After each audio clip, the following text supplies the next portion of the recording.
Just a side note, the historicity of the Quran, the historical integrity of the Quran, Hamaan. You know who Hamaan is in the Quran? He's the minister, or one of the ministers of who? Of Fir'aun.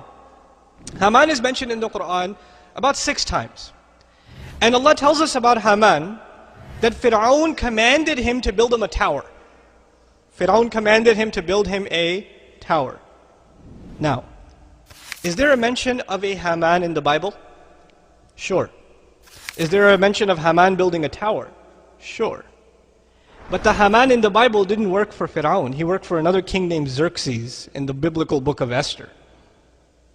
So the biblical Catholic scholars in the 1600s, who were first getting into Orientalist studies, Islamic studies, they looked this thing up in the Quran and said, aha, we found a mistake in the Quran. Look, they're talking about Hamaan working under Fir'aun, while the book of Esther tells us that Hamaan worked under the king named Xerxes 1,000 years after the Pharaoh in Babylon, not even in Egypt, and he built them a tower. You ever heard of the story, the Tower of Babylon? So they challenged the historical integrity of the Quran. Ma'adallah, they said, from the disbeliever's point of view, oh, Muhammad must have plagiarized it from a priest and made a mistake because he mixed up the story of the Tower of Babel, right? And the story of Xerxes with the story of the Pharaoh, and he's confused between the two of them. That's what he did. Misquotation in the Quran. What's really interesting is, in the late 1800s, the Catholic scholarship, the body of Catholic scholarship, unanimously denied the book of Esther as a valid source of history.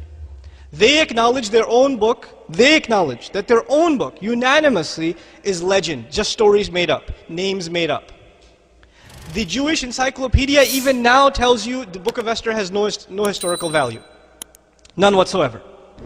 But then it remains, this one question remains. The Quran tells us that this Quran tells Bani Israel about the things that even they disagreed in.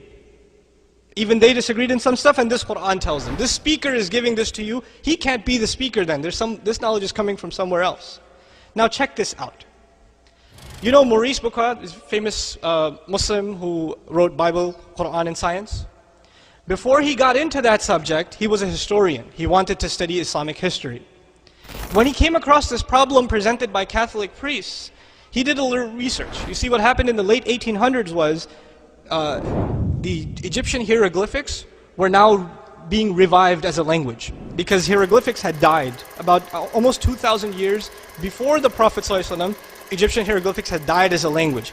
And they were revived by German and French scholars. The study is called Egyptology. They traveled to Egypt, they studied the hieroglyphics, and they developed a scheme of spelling those images and turning them into pronounceable words and all this stuff. Okay? It started about 120, 130 years ago. So they got into this study, and they made documentations of who the ministers that are mentioned in the documents of the Egyptians, what their roles were, etc., etc.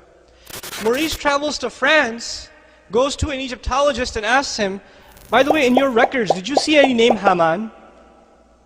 And he says, well, I wouldn't know, you have to go to Germany, but where did you get the name Hamaan? He said, well, there's a messenger, a man who claims to be a messenger, in the 7th century, who says that there was a minister of Pharaoh, whose name was what? Hamaan. And he told him to build a tower. He said, that's impossible. Nobody could have had access to any names from that time, because the language has already died at the Prophet's time for how long already? 2,000 years.